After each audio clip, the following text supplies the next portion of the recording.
இன்றைக்கி பார்த்தீங்கன்னா previous question தான் ஒன்று பார்க்க போகிறோம். என்னென்னு பார்த்தீங்கன்னா, மத்திய அரசாங்கத்தின் முதன்மை சட்ட அதிகாரி யார்?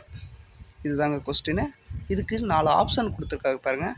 இந்த ஆப்ஷனில் வந்து 2 ஆப்ஷன் வர்ற மாதிரி இருக்கும். ஒன்று தலைமை வழக்கறிஞர், இன்னொன்று பார்த்தீங்கன்னா சட்ட அதிகாரி. இது ரெண்டுமே வர்ற மாதிரி இருக்கும். இந்த மாதிரி இருக்கிறவட்டிக்கு நீங்கள் என்ன பண்ணணுன்னு பார்த்தீங்கன்னா, இங்கிலீஷில் இருக்கிறத மேட்ச் பண்ணிக்கோங்க. சரிங்களா? இங்கிலீஷில் மேலே பார்த்தீங்கன்னா அட்டார்னி ஜெனரல்னு வரும். சரிங்களா? அது வந்து பார்த்திங்கன்னா நம்ம குடியரசுத் தலைவர் பார்த்திங்கன்னா ஆர்டிகல் 76 மூலமாக நியமிக்கிறார். இதை வச்சு நீங்கள் இதுக்கு ஆன்சர் பண்ண முடியும். அதுக்கு பக்கத்தில் இன்னும் ஒரு 2 ஆப்ஷன் இருக்குது பாருங்கள். அதில் பார்த்தீங்கன்னா மத்திய செயலகம். இது செயலகம்னு வந்தாவே ஏதோ ஒன்று செயல்படுத்துகிறாங்கன்னு ஞாபகம் வச்சுக்கோங்க. சரிங்களா?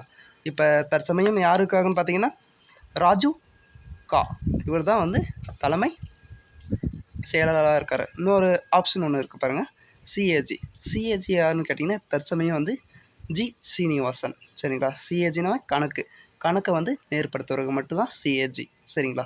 தேங்க்யூ.